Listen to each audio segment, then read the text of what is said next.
L'anecdote que je vais te raconter aurait pu se dérouler n'importe où, mais elle se passe au Maroc. Hasard des rencontres, épisodes aléatoires, bref, petit cadeau de la vie. Dernièrement, j'ai été invité à Casablanca pour assurer des rencontres scolaires et donner des spectacles. J'avais un week-end à perdre, tu vois, alors j'ai été visiter Marrakech. Je ne connaissais pas. Au cœur de la Médina, j'ai été manger dans un petit restaurant plein de charme. Un couscous végétarien pour 3 fois rien. J'étais assis à côté du patron, alors on s'est mis à discuter. Au bout d'un moment, on en est venu, je ne sais comment, à parler de médicaments. Il me dit qu'il a toujours tout sous la main. Si jamais un client a mal à la tête, au ventre, à la gorge. Pour preuve, il ouvre son tiroir-caisse. Ce dernier est plein à craquer de plaques, de cachets, de pilules, d'aérosols.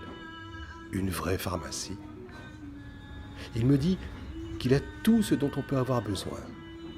Des antibiotiques également. Il a ses sources, ses filières. Et voilà qu'il se met à énumérer les noms des médicaments et ceux des molécules, leurs bienfaits, leurs conséquences, la différence avec leur version générique. Le patron du petit restaurant était un expert en pharmacologie, un chimiste amateur et éclairé. Je n'aurais jamais imaginé cela. Qu'il me parle de tagine ou de pastilla, rien d'étonnant, mais qu'il soit à ce point connaisseur des composantes médicamenteuses, alors là, ça m'a scié. Et je me suis dit que les gens cachent bien des talents. Par la suite, en me promenant dans les ruelles escarpées et encombrées de la Médina, je me suis interrogé. Je ne voyais plus les gens de la même manière. Je me suis demandé si ce vendeur de tapis ne serait pas, à ses heures perdues, un orthophoniste passionné. Et ce coiffeur, un calligraphe reconnu. Et ce musicien des rues, un expert en mécanique quantique. Va savoir. Tout est une question de statut. Ce que tu montres n'est pas forcément ce que tu es. Par exemple, tu vois, moi quand je voyage, je dessine. Tant que je me promène le nez en l'air, je suis un touriste lambda. On m'interpelle, on me hèle, on essaye de m'embrouiller. Je me trouve au cœur de Marrakech, rien de surprenant.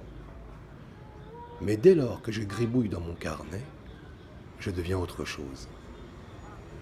Ce jour-là, dans l'après-midi, je me suis arrêté pour dessiner des épices. Le vendeur s'est approché de moi, on a discuté. Il n'a rien tenté de me vendre. Mieux que ça même, il m'a offert une plante séchée. On ne peut pas s'empêcher de catégoriser le monde, de ne voir en chaque personne qu'un spécialiste en une chose unique. Et pourtant, celui qui montre son autre visage, celui qui casse son image et qui change de casquette, celui-là, soudain, force le respect.